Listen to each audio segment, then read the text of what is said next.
오늘 주시는 하나님 말씀 이사야 26장 2절과 3절 두 절에 있는 말씀 봉독해 드리겠습니다.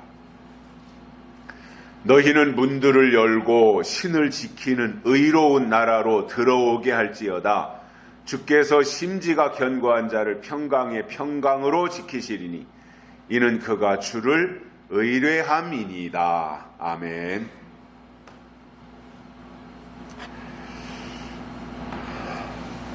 지난 2018년 가을에 우리가 늘 이제 겨울이면 연탄을 피웠는데 작년 가을에 연탄을 주문을 했어요. 그리고 얼마 있다가 이제 터키를 갔잖아요. 11월 16일 날. 근데 이제 뭐 연락을 저한테 했는데 이렇게 외국에 있다 보니까 안 된 건지는 모르지만 터키 갔다 오니까 연탄이 배달이 안 된 거예요. 근데 그때가 11월 저희가 23일 날 왔으니까 별로 춥지도 않고 그래서 한번 연탄 안 왔는데 견뎌보자 하고 연탄 난방을 하지 아니하고 지내고 있는데 우리가 연탄을 안 떼서 그런지 올겨울이 춥지가 않아서 잘 견디고 있습니다. 의로운 나라, 오늘 말씀에 나오는 내용이지요. 의로운 나라에 들어가야 된다. 자, 의로운 나라는 하나님이 계신 곳입니다. 즉 하나님의 나라이고, 하나님의 나라가 의로운 나라라면 거기에 들어갈 사람들도 의로워야 들어갈 수 있습니다. 그런데 문제는 이것입니다. 우리 인간들 속에는 의로움이 없다라는 겁니다. 우리 속에는요, 부분적으로 또는 상대적으로 의는 있을지 몰라요. 저 사람하고 나하고 비교해서 내가 저 사람보다 조금 더 의롭다. 이거 상대적인 의라 그러잖아요. 그런데 하나님이 원하시는 것은 그것이 아니라 절대적인 의가 있어야 되는 거죠. 그렇다면 우리 인간 속에 의가 없기 때문에 비관적인 결론을 내리게 되는데 결국 그 나라에 들어갈 수 없다. 의로워야 의로운 분이 계신 하나님의 나라에, 의로운 나라에 들어가는데 의가 없으니 그 나라에 들어가지 못한다 라는 결론에 도달하게 되고, 그렇다면 희망이 사라지게 되는데, 감사하게도 하나님이 의로워지는 방법을 우리에게 제시해 주셨습니다. 그게 뭐냐면 믿음으로 의롭게 된다, 이렇게 말씀하셨어요. 우리 속에 절대적인 의는 없는데 다 죄인이고 본질상 진노의 자식인데 하나님이 우리에게 방법을 하나 제시해 주신 것이 뭐냐? 믿음으로는 의로워질 수 있다라고 하는 거예요. 그래서 이 의로워지는 길은 무슨 자격증을 따가지고 또는 시험을 봐서 뭔가를 취득을 해서 얻는 것이 아니라 하나님이 주신 방법대로 하면 의롭게 되는데, 성경에 나오는 그 몇 사람들의 의인들이 있잖아요. 그 중에 하나가 노아입니다. 창세기 6장에서 노아는 의인이요 당대의 완전한 자라 이렇게 말씀하고 있어요. 노아가 의인이었다는 거예요. 그래서 이런 조건이 갖추어졌기 때문에 하나님이 노아를 불러 쓰신 거지요. 의롭기 때문에 불러 쓰셨어요. 자, 그러면 우리가 노아를 해부해보자 말이에요. 노아의 의로움이라는 게 과연 무엇이었는가? 의롭기 때문에 하나님이 불러서 방주를 지었고 그 역할을 100년 동안 수행을 한 노아가 결국 끝까지 그 속에 의가 있었는가? 자, 이러한 부분들을 해부해서 분석해 볼 필요가 있지 않겠어요? 자, 인간이라고 하는 것은 불완전한 존재입니다. 오늘 내가 뭔가 감동을 받고 은혜를 받아서 오늘은 내가 의로워질 수 있을지만 이 의가 내일까지 모레까지 지속된다고 하는 보장이 없어요. 왜냐? 인간은 늘 우리 주변으로부터 영향을 받고 살아가고 있잖아요. 그러다 보니까 우리의 인간의 마음이 움직이는 거예요. 오늘은 이리로 갔다, 내일은 저리로 갔다, 여기 붙었다, 저기 붙었다. 얼마든지 이렇게 할 수 있는 것이 우리 인간의 모습이고 인간의 감정이잖아요. 그래서 이 노아를 볼 때에도 홍수가 오기 전에 방주를 만드는 일을 할 때는 노아에게 의가 있었습니다.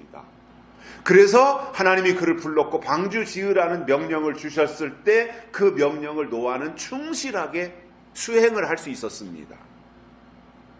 그런데 나중에 가서 노아를 보면 술에 취하고, 그때 당시에야 이제 포도주겠죠. 포도주가 발효되어지면 알코올 성분이 있으니까 그것에 취해가지고 옷을 다 벗어버리고 이 가장으로서, 아버지로서, 할아버지로서 추한 모습을 보이면서 자식들 앞에 추태를 보이기도 하잖아요.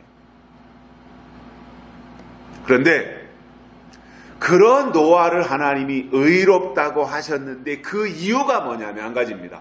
하나님의 뜻을 행했기 때문입니다.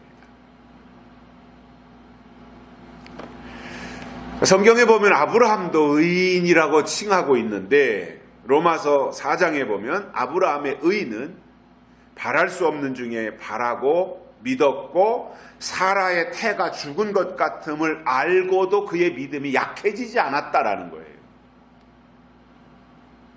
자, 지금 우리들이 살고 있는 현실에 2019년도 우리들의 관점에서 거슬러 올라가서 창세기에 나오는 아브라함을 평가해보면 부도덕하죠. 자기 아내를 누이라고 속여서 이방 나라의 왕의 침실에 들여보내질 않나. 또 하나님이 주신 약속을 끝까지 기다리지 못하고 자기 아내 사라의 몸종 하가를 통해서 이스마엘을 낳지를 않나. 이런 과정을 볼 때 오늘 우리들의 상식, 우리들의 기준, 우리들의 평가로 볼 때 과연 아브라함이 의롭다라고 할 수 있겠냐는 거예요. 인간의 관점으로, 인간의 도덕적 기준으로 볼 때.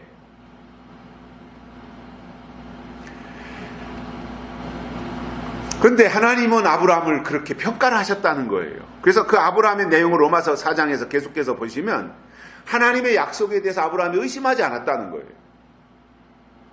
또 믿음에 견고해져서 하나님께 영광을 돌려드리고 약속하신 것을 이루실 줄을 확신했다는 것. 하나님이 아브라함의 이런 모습을 의로 여기셨다고 로마서 4장에서 말씀하고 있어요. 그러니까 인간이 보는 기준과 인간의 가치 기준과 하나님의 기준은 다를 수 있다는 거예요. 그러면 어느 것이 더 중요하냐라고 할 때 하나님의 기준이 중요한 겁니다. 하나님이 보실 때라는 거죠. 그래서 아브라함을 통해서 보여주시는 의는 믿음, 즉 약속이 있을 때 의가 있다라는 거예요. 아브라함이 약속을 붙잡고 약속을 기다렸고 약속이 이루어지기를 간절히 사모했던 이것이 아브라함의 의였다는 거예요. 그래서 약속이 있어야 의가 있다는 거예요. 노아도 마찬가지예요. 방주 지으라는 약속이 있었고 노아는 그 약속을 붙잡고 방주를 나타낸 그것을 하나님이 의로 여겨주신 거예요. 신약에서도 사도행전 10장에 보면 고넬료라고 하는 백부장이 나옵니다. 근데 10장 22절 말씀에 보면 백부장 고넬료는 의인이요 하나님을 경외하는 자라 온 유다 족속이 칭찬했다. 이렇게 말씀하고 있습니다. 한마디로 저는 고넬료를 사도행전 10장에서 만날 때마다 느끼는 것이 뭐냐면 고넬료는 평소에 내신 성적이 좋았던 사람이다 이거예요. 평판이 좋았어요. 어느 순간에 마치 학생들이 시험 때 가서 벼락치기 공부하듯이 그렇게 한 것이 아니라 평소에 학교 수업에 충실하고 선생님이 설명할 때 잘 듣고 중요하다고 하는 것을 체크해 놨다가 시험 때 가서 그 부분을 반복해서 학습하고 이러는 과정 속에서 월말 평가든 학기말 평가든 이러한 것이 평소에 어떠한 축적된 실력으로 나타나는 게 중요한 거지, 벼락치기 공부해서 내일 시험인데 오늘 밤새워가지고 공부해서 시험을 잘 치렀을 때 점수는 좀 잘 받았을지 모르지만 그게 그 사람의 실력으로 있는 건 아니더라는 거죠.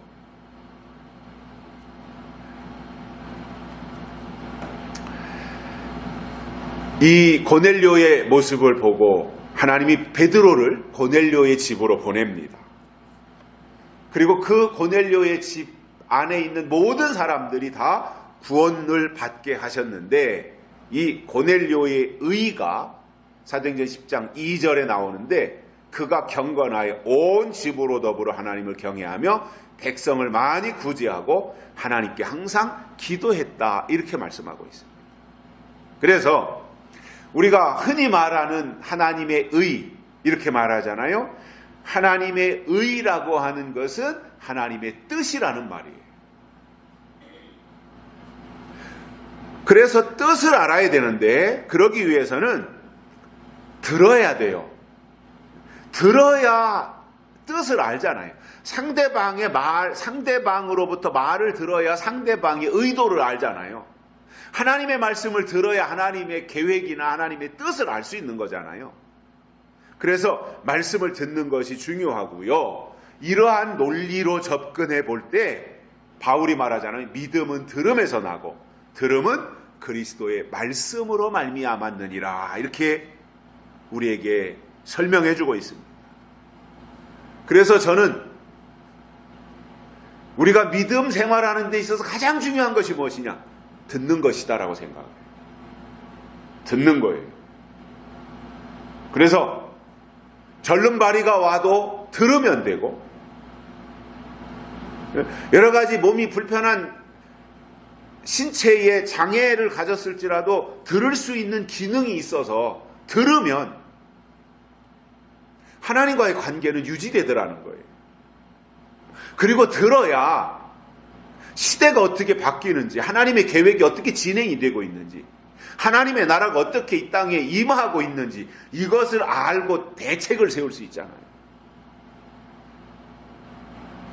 그런데 안 들으면 모르는 거예요. 그 2차 세계대전인가요? 그 일본군들이 굉장히 저항을 강력하게 해서 중국도 일본이 점령을 했었잖아요. 그리고 저 하와이 진주만 거기까지 폭격을 하잖아요. 그 기세가 엄청났었죠. 일본군의 그 기세라고 하는 게. 근데 이제 그런 과정 속에서 사이판이라고 하는 섬에도 일본군 주둔지가 있었기 때문에 거기에 일본 군사들이 있다가 또 미국에 폭격을 당해서 죽거나 아니면 본국으로 이제 다 귀국을 했고, 그런데도 그 소식을 듣지 못했던 어떤 병사 하나가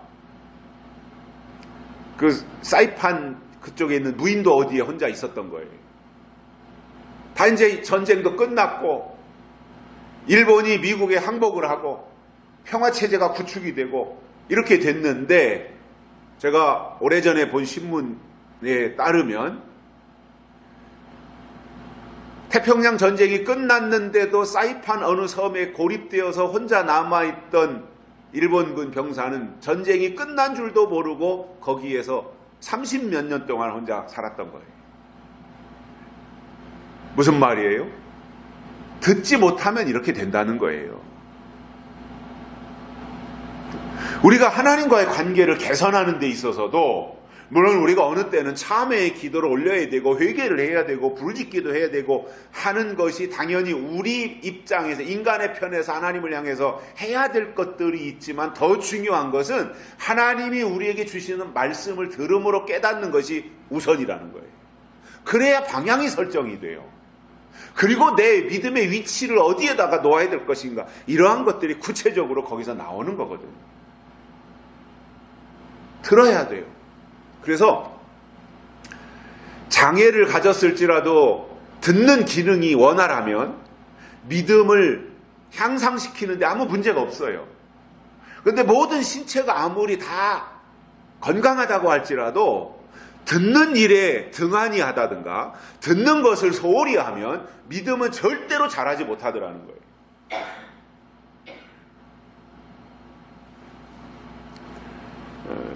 그래서 저는 서울에서도 있었고 또 이렇게 시골에 와서도 있습니다마는 서울에서나 시골에서나 말씀을 듣는 자세가 얼마나 중요하냐면 교회에 오면 아주 예배 시작해서부터 끝날 때까지 졸다 가는 분들이 있어요.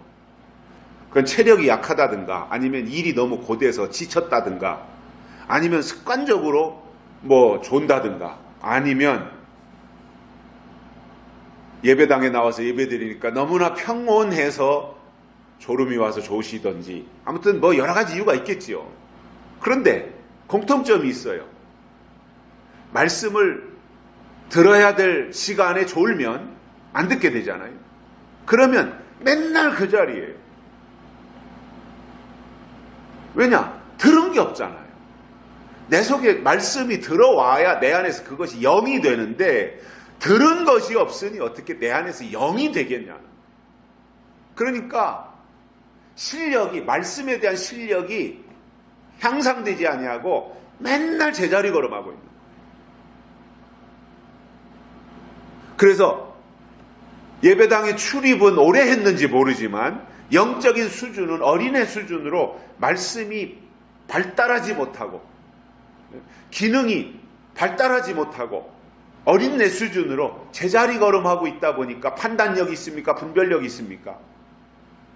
그러니까 거짓에 선동당하는 경우가 많이 있더라는 거죠.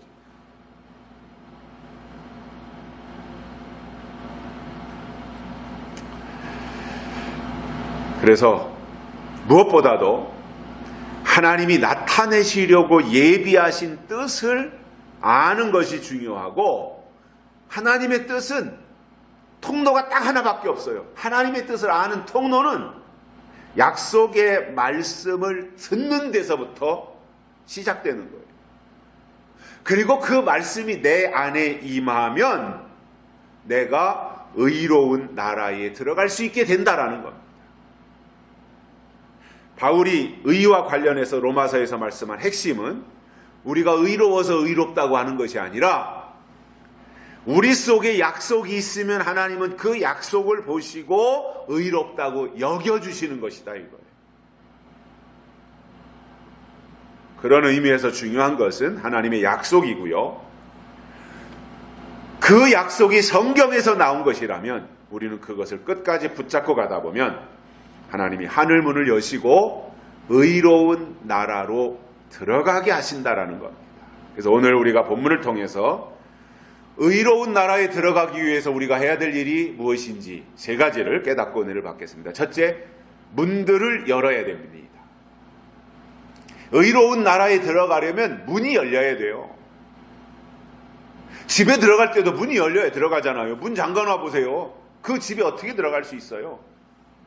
창문을 열고 들어갈 수 있지만 창문도 잠겼다고 생각해 보세요. 어떻게 들어가겠어요? 외국에 갈 때도 일본을 가든 중국을 가든 우리의 인근에 있는 이러한 외국에 갈 때도 우리나라 인천공항에서 수속을 밟고 비행기에 탑승해서 인천공항에서 출국을 하잖아요. 그리고는 내가 가고자 하는 그 나라의 공항에 들어가는데 그 나라에 들어가는 공항을 뭐라 그래요? 관문이라 그러잖아요. 관문. 문이다 말이에요. 문. 그 나라에 들어가는 문. 그러니 다른 나라에도 문을 통해서 들어가더라는 거예요. 천국도 마찬가지로 문으로 들어가는데 그것을 예수님은 좁은 문이다 이렇게 말씀을 하셨어요. 마찬가지로 예수님이 다시 오시는 것도 계시록에서 설명한 것을 보면 천년왕국에 들어가야 되는데 천년왕국도 문으로 들어가기 때문에 계시록 21장에 보시면 12문이 있고 그 12문마다 이름이 다 써 있는데 이스라엘 12자손의 이름이 써 있더라 이렇게 돼 있어요. 그래서 은혜시대 때 천국은 좁은 문으로 들어가는데 이때는 0이 들어갔어요. 0이. 그리고 예수님 재림하시고 천년왕국이 이루어질 때는 12문을 통해서 들어가는데 그때 가서는요 0과 6이 변화체가 되어서 들어가는 세상이 된다라는 거예요. 그렇다면 변화체되는 신앙을 알아야 되는데 어떻게 변화체되는지에 대해서 고린도전서 15장에서 바울이 말씀한 것을 보면 마지막 날에 홀연히 변화가 되어진다. 변화체가 되어진다. 이렇게 설명을 하면서 누가 그러면 변화체가 되는지에 대해서는 요한계시록에서 보다 체계적이고 구체적으로 설명을 하는데 인치심을 받은 자가 대환란을 통과하고 변화체가 되어서 천년왕국에 들어간다. 그리고 다시 오시는 예수님을 맞이해서 천년왕국에 들어간다. 이러한 설명을 해주고 있어요. 자, 그렇다면 이러한 것을 우리가 어떻게 할 수 있습니까? 요한계시록의 말씀 속으로 우리가 들어가면 그 말씀이 증거되어지고 말씀이 우리에게 깨우쳐주는 그 내용을 통해서 문이 무엇인지 알게 되잖아요. 어디가 문이 있고 어떤 문으로 들어가야 되고 알 수 있잖아요. 옛날에 다 성이 있었잖아요. 성. 지금도 해미에 가면 해미읍 성이 있잖아요. 다 성이 있어요. 돌로 쌓고 수원에 가도 수원성이 있고 성남에 가도 남한산성이 있고 이런 성들이 있는데 그 성은 높게 돌로 쌓아놨고 이게 이 수직으로 되어 있기 때문에 타고 넘어갈 수가 없잖아요. 낮은 담장 같아야 집에 담장 울타리 같아야 넘어가지 성은 넘어가기가 어렵잖아요. 그러니까 그 성을 지으면서 동서남북 문이 있어가지고 그 문으로 들어가는 거예요. 서울에도 옛날에 성이 있었잖아요. 한성이라고. 거기에 남대문, 동대문, 흥인지문, 서대문 이런 것들이 있어가지고 그 문을 통해서 성 안으로 들어갔던 거예요. 그리고 성 안에 임금님이 사시는 경복궁이 있었던 거잖아요. 문이 다 있더라는 거예요. 우리가 학교에 공부하러 가는 학생들도 가면은 문이 있잖아요. 첫째로 교문을 통과해야 되고 그리고 내가 해당되는 학급에 가기 위해서 교실 문을 들어가야 되잖아요. 근데 내가 학생이면서 내가 들어가야 될 학교가 어딘지 모르면 교문을 들어갈 수 있겠으며 내 교실이 어딘지 모르면 교실에 들어가는 문을 찾을 수 있겠냐는 거예요.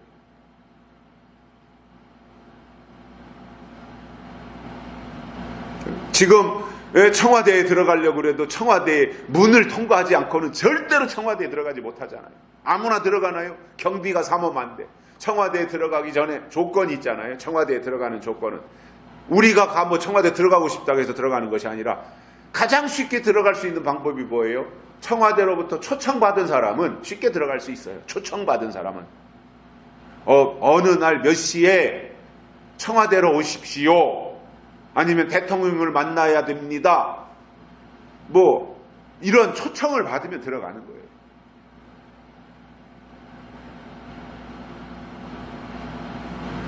우리가 하나님의 나라 천년왕국에 들어가는 것도 우리가 들어가고 싶다고 해서 들어가는 것이 아니라 하나님의 초청장이 있으면 그 천년왕국에 들어갈 수 있게 되는데 그러한 내용들이 성경에 또는 계시록에 기록이 되어서 우리로 하여금 그 문을 알고 그 문으로 들어가게 하고 그래서 천년왕국에 도달할 수 있도록 이끌고 계시더라는 것.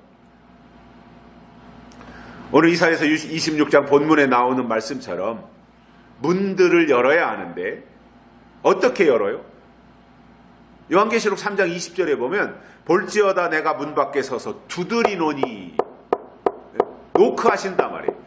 예수님께서 문 밖에 서서 노크하고 계신다. 두드리노니 누구든지 내 음성을 듣고 문을 열면 내가 그에게로 들어가 그로 더불어 먹고 그는 나로 더불어 먹으리라. 그동안에는 뭔가 예수님과 우리 사이가 분리되어 있었는데 이 때가 되어서 계시록 시대가 되어서 예수님이 문을 두드리시고 야 문 열어라 문 열어라 나다 나 들어가야 된다 문 열어라 이렇게 말씀으로 찾아오셔서 요청하실 때 그 음성을 알아듣고 아이고 예수님이 오셨구나 하고 문을 열고 받아들이면 그때부터는 너는 나로 더불어 먹고 나는 너로 더불어 먹는 한 식구가 된다 이거예요. 한 가족이 된다는 말이에요.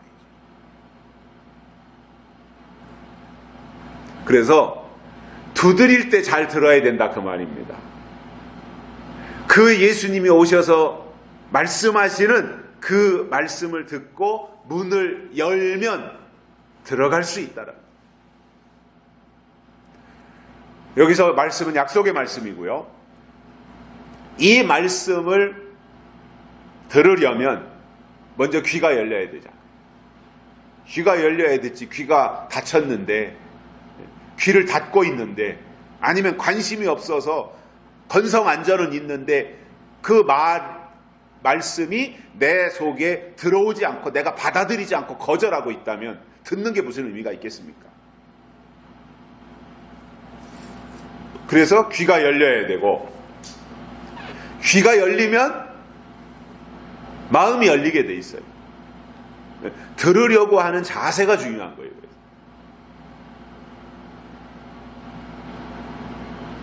그래서 제가 지난번 언젠가도 말씀을 드렸지만 우리가 교회에 나와서는요. 저는 그렇게 생각을 해요. 우리가 되도록이면 하나님 앞에 예배드리니까 경건하게 또 바른 자세로 드려야 되지만 불가피한 경우가 있잖아요. 몸이 아프다든가 뭐 둘러놓아서 들을 수도 있는 거고 내가 눈이 피곤해서 눈을 뜨고 앞을 쳐다보려면 막 눈물이 나서 도저히 내가 눈을 뜨고는 앞을 주시할 수가 없어서 어쩔 수 없이 눈을 감을 수밖에 없는 상황도 있잖아요. 어떠한 신체적으로 그러한 순간이 있을 수 있잖아요.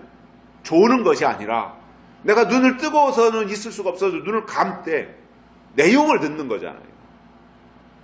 그래서 저는 교회에 와서 말씀을 들을 때 오늘 주시는 말씀의 내용이 무엇이냐를 내가 듣는 게 중요해요. 그래서 우리 기독교는요. 의식이 중요하지 않아요. 캐토릭 천주교는 의식이 중요하잖아요. 의식. 그게 뭐든 막 이렇게 화려하게 해놓고 장식을 하고 뭔가 아무것도 없는 빈깡통인데 뭐가 있는 것처럼 이렇게 모든 것을 갖춰놓잖아요. 근데 우리는 기독교는 의식도 중요하지 않냐고 장식도 중요하잖아요. 없어요. 우리는 아무것도 없어요. 심지어는 우리가 속해 있는 교단이 합동측이잖아요. 합동측에서는 작년에 공문이 왔는데 이 앞에 걸려있는 십자가도 없애라 그랬어요. 근데 저는 아직 십자가를 내리진 않았어요. 저거는 내리고 싶은 마음이 없어요. 저는. 그러니까 이 무슨 얘기냐면 우리 기독교는 뭔가를 이렇게 의미를 부여한다든가 상징화시킨다든가 그것이 아무리 십자가라고 할지라도 십자가가 교회 안에 걸려있는 것 자체가 우상이 되어진다면 십자가조차도 내려야 된다라는 것이 기독교의 본질이에요. 다만 뭐가 있어야 되느냐? 예수 그리스도가 계시고 그리고 그분의 말씀이 선포되면 다 된 거예요. 이게 교회예요. 말씀이 제일이라는 거예요. 말씀.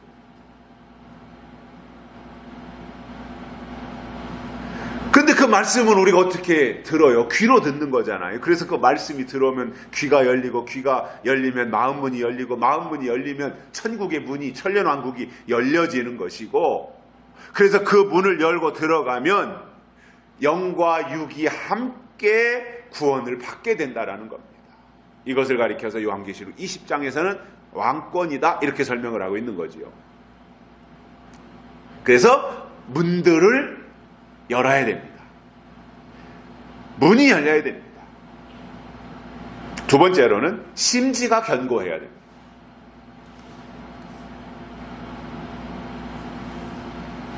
그래서 의로운 나라로 들어가는 사람들은요, 심지가 견고해야 돼요. 여기서 심지가 견고하다는 것은 하나님의 말씀을 받고 그 말씀의 뿌리가 깊게 내려서 세상에 어떤 유혹과 환란이 오고 더 나아가서 태풍과 같은 엄청난 몰아치는 환란이 온다고 할지라도 흔들리지 않는 마음 자세를 가져야 됩니다. 그래서 우리가 정말로 하나님의 약속 안에서 살아간다면 믿음의 뿌리가 깊어져야 돼요. 제가 너무 오래돼서 한 20년도 넘은 것 같아서 그 정확한 수치는 기억이 안 나는데, 저 아프리카 사막 지역에 가면 포화풀이라고 하는 풀이 있어요. 그 사막이니까 이런 식물이나 이런 것들이 잘 자라지 못하는데, 어디서 날라온 씨앗이 거기 어떻게 그 뿌리를 내려가지고 자라는데, 다 자란 게 6cm랍니다. 그러니까 지표면 위로 올라온 풀의 크기는 6cm예요.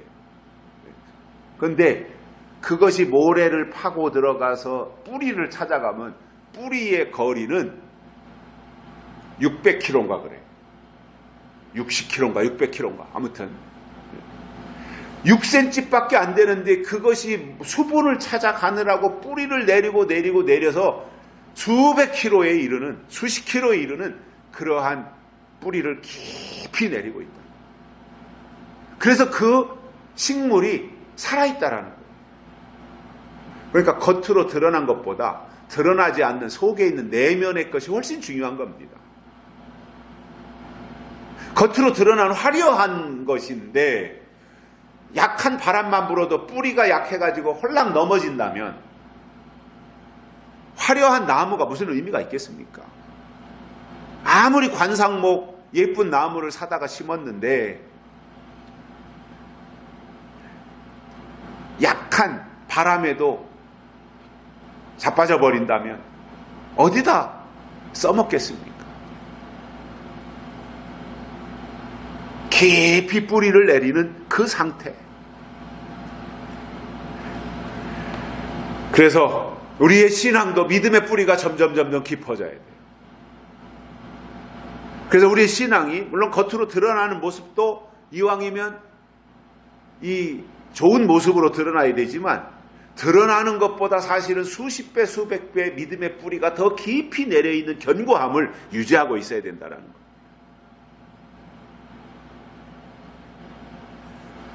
자, 우리가 주변에 있는 나무들을 보면, 우리 예배당 앞에도 이제 큰 나무들이 여러 개가 서 있는데, 나무의 그 수령이 오래되고 큰 나무가 될수록 흔들림이 덜해집니다. 덜해요.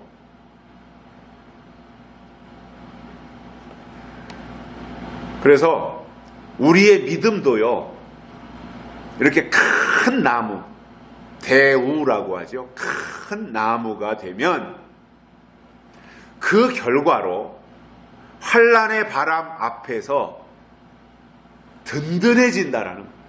잎사귀는 흔들릴 수 있어요. 저 끄트머리에 있는 나무까지는 살랑살랑 흔들릴 수 있어요.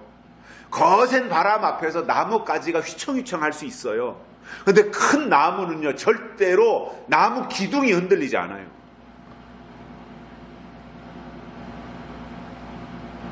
그래서 심지가 견고해지면 하나님이 그를 신뢰하시고 더 큰 일을 맡기시기 때문에, 어떤 경우도 우리의 믿음이 흔들리거나 우리의 마음이 약해지지 말고 점점 세월이 지날수록 우리가 더 견고해지면 하나님은 그에게 평강의 평강으로 지켜주신다라는 거예요. 평강의 평강.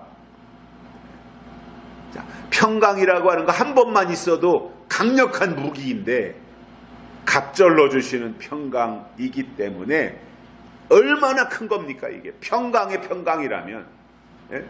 은혜 위의 은혜라고 하는 단어도 신약에 나오잖아요.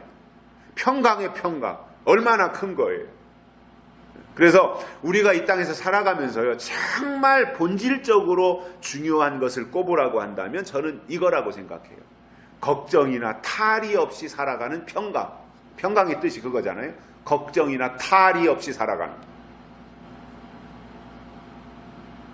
아무리 돈이 많고 재벌이라고 하더라도 맨날 눈 뜨면서부터 눈 감을 때까지 걱정투성이라면, 하루 종일 아침 시작해서부터 저녁 때 끝날 때까지 걱정투성이라면, 그래서 그의 삶 속에 웃을 일이 없고 평강이 없고 맨날 얼굴에 먹구름으로 가득 채워져 있다면, 그의 입에서 나오는 말이 어휴 삶이 지긋지긋하다 그럴 거 아니에요. 거기에 무슨 평강이 있겠습니까? 평강이 없는 상태가 저는 그러한 모습이라고 생각을 해요. 그래서 우리에게 뭐 어떤 소유가 많고 적고의 문제는 아니거든요. 신앙이라고 하는 것은. 아무리 많이 가졌다고 할지라도 평강이 없으면 삶의 의미가 없어지는 거죠. 그러나 비록 내가 살아가는 거처는 움막이라고 할지라도 걱정이나 염려가 없이 찬송가에 나오는 것처럼 나의 마음속이 늘 평안해, 나의 마음속이 늘 평안해, 이런 것처럼 우리 속에 하나님이 주시는 평안이 있고 평화가 있고 평강이 있다면 그 이상의 축복을 무엇으로 가져다가 대신할 수 있겠어요? 이 평강을 대체할 수 있는 수단이 이 세상에 뭐가 있겠습니까? 그런데 우리는 그것을 놓치고 살잖아요. 정작 중요한 그것을 놓치고 이 세상의 다른 것에 어떤 다른 욕심에 더 중요한 것을 잃어버리고 그것을 쫓아가는 불나방처럼 그렇게 살고 있는 것이 이 시대 사람들의 모습이 아닐까요?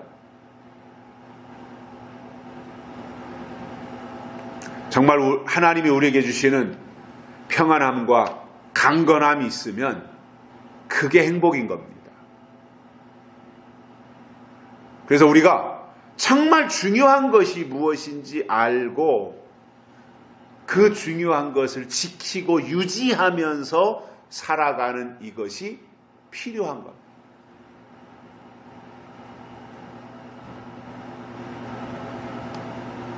아무리 가졌어도요, 걱정 바가지로 쓰고 산다면 무슨 즐거움이 있겠습니까? 그런데 가진 것은 좀 적더라도 늘 즐거움이 마음속에 있고 소망이 있고 하나님을 향한 이 열정이 식어지지 않는다면 그 자체가 기쁨이고 행복이라는 거예요. 제가 가끔씩 다른 데 가서 설교할 기회가 되면 어쩌다 하는 얘기가 있어요. 우리 예배당 옆에 사는 분이 이쪽에 있는 사우나 저 큰 불가마 주인이잖아요. 이분이 고향이 바로 이 교회 앞에 있는 마을이에요. 물려받은 재산, 뭐 부모님한테 물려받은 재산, 뭐 형제들이 있으니까 이렇게 나눠 가졌는데 저분이 제가 듣기로는 서산에서 현찰이 제일 많은 부자라 그래요. 성이 노씨인데, 노사장인데. 저분이 서산 우체국 앞에 있는 충남 예식장인가 그거를 시작을 했었죠. 그래서 그게 대박이 난 거예요.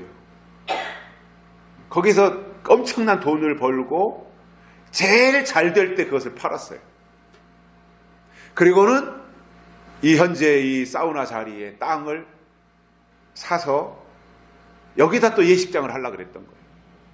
근데 허가받는데 문제가 있었던 거죠. 그리고 상도덕상 자기가 하던 예식장을 서산 관내에 있던 예식장을 팔고 옆 동네 가서 또 예식장을 한다는 것이 법적인 다툼의 소지도 있는 거예요. 그러니까 이분이 방향을 바꿨어요. 그래서 사우나를 한 거예요. 여기에 투자된 돈이 땅값 포함해서 한 100억 정도 된다 그러죠.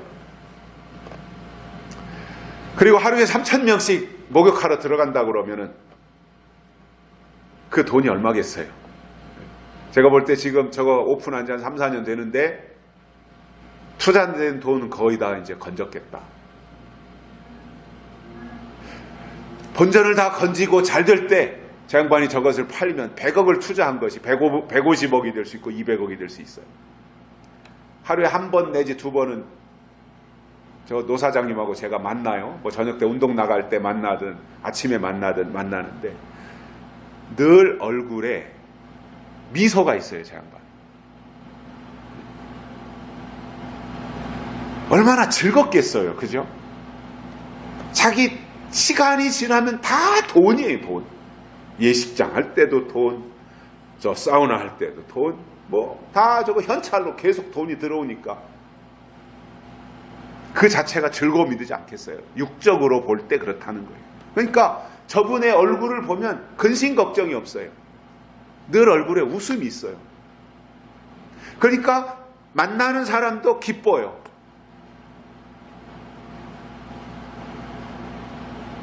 그렇다면 세상에서도 뭔가 소유하고 있는 것, 그리고 자기가 하는 일이 잘 되는 사람들에게 이러한 즐거움이 있다면 우리가 하나님의 약속을 가진 사람들로서, 하나님의 나라를 바라보는 사람들로서 우리가 그토록 기다리는 예수 그리스도의 영광스러운 재림을 사모하고 있는 우리들 속에 기쁨과 즐거움과 평안함과 평화와 평강이 당연히 있어야 되고, 그렇다면 그 증거가 우리 얼굴을 통해서 나타나야 되지 않겠냐 그 말입니다. 그게 증거라고 보거든. 우리가 잘 알고 있는 성경에 욥이 나옵니다. 욥은 특징이 뭐예요? 하나님을 신뢰했어요. 대단히 신뢰했어요. 하나님을. 그리고 마음이 견고했습니다. 어느 날 마귀가 하나님을 데리고 욥에게 찾아왔어요. 그리고 마귀가 말합니다. 하나님이 욥에게는 너무나 많은 것을 주었기 때문에 욥이 하나님을 그렇게 믿고 신뢰하는 것이지, 욥이 가지고 있는 것을 다 뺏어간다면 다른 사람들처럼 욥도 똑같이 하나님을 증오하고 원망할 거예요. 마귀가 하나님에게 그렇게 말했어요. 근데 하나님은 아니다. 욥은 그런 사람이 아니다. 아니라는 거예요. 한번 시험해보자는 겁니다. 그래, 너 그럼 시험해봐 하고 하나님이 마귀에게 욥을 시험할 수 있도록 허용하신 거예요. 그때부터 마귀가 이제 욥을 시험하기 시작합니다. 그가 가지고 있던 소유를 다 가져가기 시작합니다. 양떼를 가져가고 소떼를 가져가고 종들을 다 가져가고 마지막에는 10남매나 되는 자식들을 다 데려갔어요. 비참하기로 욥처럼 비참한 사람이 있겠어요? 몸이라도 건강하면 괜찮은데 몸에 욕창이 생겨가지고 만신창이가 되어서 깨진 기왓장 가지고 몸을 긁고 있는 이 욥의 상태, 이보다 더 비참한 상황이 어디 있겠습니까? 그런데 자기 자신의 문제도 이렇게 지금 매우 심각한데 주변에 남아있는 친한 친구가 3명 있었어요. 욥에게. 그리고 아내가 있었는데 그들조차도 욥을 조롱하고 비난했어요. 그게 더 견디기 어려웠을 거라고 봐요.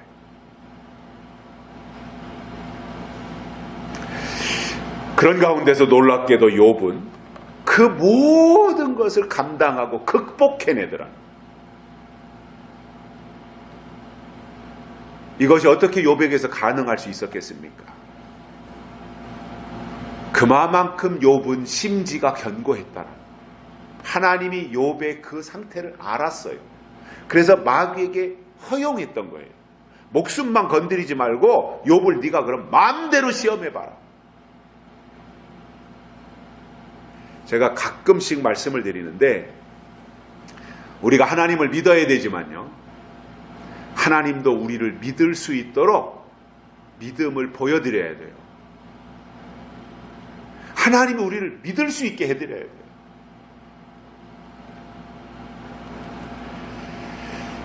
그래서 그러한 관계가 된다면 어떠한 것도 넉넉하게 이겨낼 수 있잖아요. 욥이 그 모든 것을 다 이겨내니까 하나님이 모든 것의 갑절로 다 되돌려 주셨고 욥의 승리를 두고두고 후대에 보여주고 간증해주고 있지 않습니까? 심지가 견고하면 어떤 상황 가운데서 굴복하지 아니하고 이길 수 있게 됩니다. 순교하는 사람들 있잖아요. 믿음 때문에 순교자들. 심지가 견고하니까 순교하는 거예요. 하나님 앞에서 하나님의 말씀을 지키는 그 마음이 더 중요하기 때문에 목숨을 내던지고 순교할 수 있는 거죠. 세 번째로는 주를 의뢰해야 된다 이겁니다. 의뢰해야 돼요. 주를 의뢰해야 된다. 또는 신뢰해야 된다 이거죠. 그러면 왜 우리가 주를 의뢰해야 되는가? 오늘 본문에 나오는 것처럼 여호와는 영원한 반석이 되시기 때문이다 이겁니다. 그래서 우리의 믿음은 다른 말로 하면 하나님을 의뢰하는 것이고 하나님을 신뢰하는 거예요. 근데 이것이 일시적으로나 순간적으로 의뢰하는 것이 아니라 영원하게 의뢰해야 된다는 말입니다. 그래서 우리가 하나님을 가까이 한다라고 하는 것은 그만큼 의뢰한다는 말이고요. 의뢰하는 것은 변함없이 신뢰하고 따르고 맡기는 겁니다. 그런데 우리들이 살아가고 있는 모습 속에서 보면 말로는 하나님을 의지한다, 의뢰한다, 이렇게 신뢰한다 이렇게 하는데 사실상 우리의 삶 속에 들어가 보면 하나님께 맡기면 안 되고 있잖아요. 의뢰한다고 말은 하는데 맡기지는 못하고 살아가는 경우들이 우리들의 현재 모습이잖아요. 자, 우리가 살아가고 있는 그 인간관계 속에서 우리가 살아요. 세상살이는 인간사잖아요. 사람과 사람의 관계 속에서 우리가 살아가는데 이 땅에서 살면서 아무리 형제지가 아니든 부모 자식가 아니든 이런 친척들 혈연관계가 됐든 뭐 친구관계가 됐든 어떤 관계 속에서도 중요한 게 뭐예요? 신뢰관계잖아요. 저 사람과 나가 신뢰가 구축이 되는 게 제일 중요한 거거든요. 신뢰가 구축이 돼야 뭔가 그 다음부터 속에 있는 대화 또는 속 생각들이 공유가 되는 거거든요. 신뢰가 안 되는데 내 마음을 열어놓고 내 생각을 그 사람에게 말하겠습니까? 신뢰가 안 되는데 뭔가 공유를 할 수 있겠습니까? 신뢰가 안 되는데 내 것을 그 사람에게 이렇게 다 꺼내서 보여주겠습니까? 그래서 인간사 속에서도 신뢰가 중요하듯이 하나님과 우리 사이에서도 신뢰 관계를 구축하는 것이 매우 중요한 거예요. 자, 우리가 현재 살고 있는 이 사회를 신용사회라 그래요. 신용사회. 그러니까 신용이 그만큼 중요하다는 거예요. 신용. 그러다 보니 지금 이 사회는 신용을 잃어버리면 아무 거래를 할 수 없어요. 은행에서도 그렇고. 신용 불량자가 되어지면 은행 거래를 못해요. 신용이 없는 사람에게 은행을 거래할 자격을 주겠습니까? 박탈하는 거죠. 다. 또 나라와 나라 사이에도 거래를 해요. 또 기업과 기업 간에도 거래를 해요. 그런데 거래를 하기 전에 기업과 기업 간, 나라와 나라 간, 어떤 나라와 나라 간, 저 나라에 있는 기업이 우리나라에 있는 기업을 통해서 뭔가를 수입을 한다든가 수출을 하는 그 역할을 하는 사람들을 바이어라 그러잖아요. 바이어. 그러니까 바이어가 와서 먼저 우리 삼성에 와서 삼성에서 만드는 TV라든가 이런 것들을 다 보고 점검을 하고 그리고 나서 오케이 하고 뭔가 이제 계약을 체결하는 데 있어서 사가려고 하는 회사 또는 물건을 팔려고 하는 회사 이 사이에 주고받는 게 뭐예요? 신용장이라는 거예요. 신용장. 그래서 신용장을 통해서 그 회사의 어떤 재무 제표라든가 이런 것들을 다 확인을 하고 그리고 나서 거래가 성립이 되는 거거든요. 마찬가지로 하나님과의 관계에 있어서도 중요한 게 뭐라는 거예요? 신용이라는 거예요. 신용이 있어야 신뢰 관계가 구축이 되고 의뢰를 할 수 있게 됩니다. 자, 그러면 하나님은 단 한 번도 우리를 실망시키신 적이 없는 분이에요.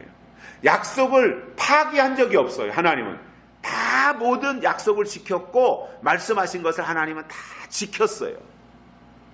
그런데 사람은 조석변입니다. 유불리에 따라서 수시로 바뀌는 것이 사람이에요.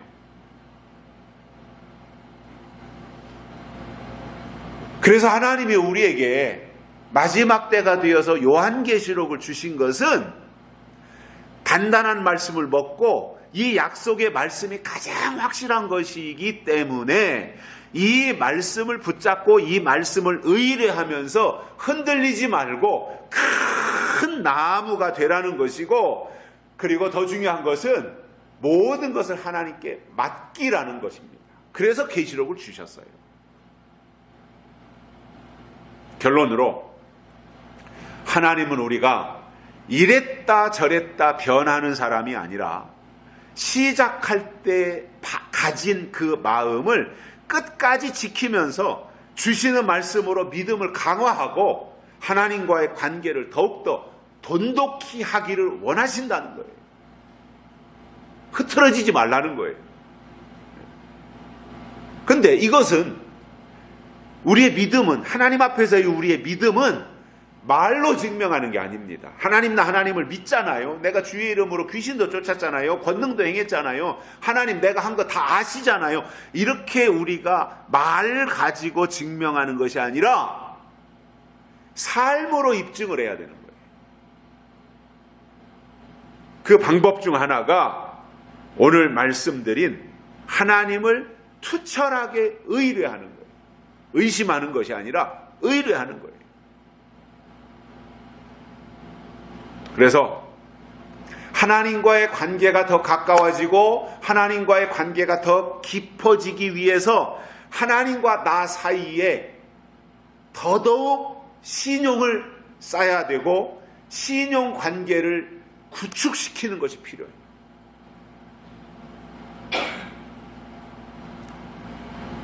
이 땅에서 현재 살아가고 있는 가운데서 저하고 신용 관계가 제일 두터운 사람이 누구겠어요? 제 집사람이지 않겠어요?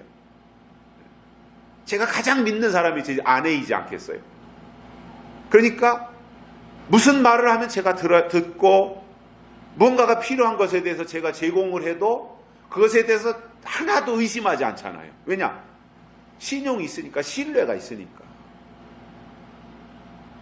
그런데 오다가다 만난 어떤 아줌마가 뭔가를 요구할 때 그냥 내가 도와줄 수 있는 것에 대해서 뭐 짐을 하나 도와준다든가, 제가 차 타고 가는데 뭐 터미널까지 태워다 달라고 그래서 그런 정도는 제가 봉사 차원에서 할지는 모르지만 뭔가 그 이상의 것을 요구한다고 그럴 때 신용이 구축이 안 됐는데 내가 그것을 제공을 하겠냐는 거예요.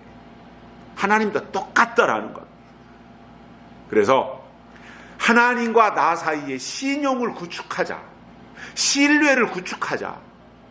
더 돈독해지자. 그래서 하나님이 나를 평가할 때 신용 점수가 있어야 되잖아요.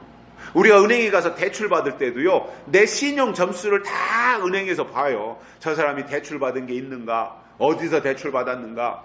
대출 받고 이자를 안 낸 적이 있는가? 이자를 연체한 게 몇 번 있는가? 이런 거를 다 봐가지고 내 신용 등급을 평가해서 신용 등급에 따라서 내가 대출 받으려고는 이자도 좀 싸냐 비싸냐, 금액도 얼마를 줄 거냐 말 거냐, 내 신용 점수에 따라서 신용도에 따라서 그런 것들이 다 평가되어지고 제공이 되더라는 거예요. 이 시대가 그런 시대예요. 그래서 저는 하나님과의 관계가 똑같다고 보면서 뭔가 반짝 효과로 잘하려고 하기보다는 꾸준히 신뢰를 구축하고 신용 점수를 많이 쌓아 놓으면 하나님이 그것을 기뻐하시고 마지막 역사에 쓰실 수 있게 된다라고 하는데, 신용이 없는 사람을 데려다 쓰겠냐 말이에요. 그 중요한 심부름을 시키면서 신용이 없는 사람에게 그 심부름을 맡기겠냐는 거예요. 마지막 하나님의 남은 역사가 얼마나 중요한 것인데 신뢰가 안 되고 신용이 안 되고 의뢰가 안 되는 사람을 데려다가 그 중요한 일을 하나님이 맡기시겠냐는 거예요. 그래서 저는 오늘 의로운 나라로 들어가기 위해서 우리에게 필요한 것이 무엇인지에 대해서 세 가지를 말씀을 드리지만 사실상 제가 드리고 싶은 말씀의 핵심은 이거예요. 신뢰관계를 잘 구축해야 돼요. 내가 하나님을 믿는 것은 당연한 것이지만 하나님도 나 이상으로 하나님이 나를 믿어주셔야 된다. 그래야 하나님의 일을 우리에게 맡기신다. 믿지 못하는데 어떻게 맡기겠어요? 그래서 하나님께 믿음을 보여드리자. 하나님이 나를 믿을 수 있게 해드리자. 이러한 말씀을 드리면서 하나님 앞에 하나님의 마지막 역사에 쓰임받을 수 있도록, 그래서 하나님이 세우신 의로운 나라에 들어갈 수 있는 하나님의 신용평가에 1등급 2+A를 받을 수 있는 그러한 우리의 믿음의 사람들이 되시기를 주의 이름으로 축복합니다. 살아계신 하나님 아버지 감사합니다. 오늘 우리를 불러주시고 말씀을 듣게 해주셔서 감사를 드립니다. 오늘 주신 말씀 우리의 마음에 새기고 하나님이 세우신 의로운 나라에 들어가기에 부족함이 없고 그 의로운 일을 이루는 데 있어서 손색이 없이 감당해낼 수 있는 신뢰의 사람들, 의뢰의 사람들, 그리고 하나님 보실 때 신용 점수를 잘 받을 수 있는 저희들 되도록 축복해 주옵소서. 다시 오실 예수님의 이름으로 간절히 기도드리옵나이다. 아멘. 466장 부르시면서 헌금 드리시겠습니다. 헌금이 아니라 네, 맞네요. 466장 부르시면서 헌금 드리시겠습니다.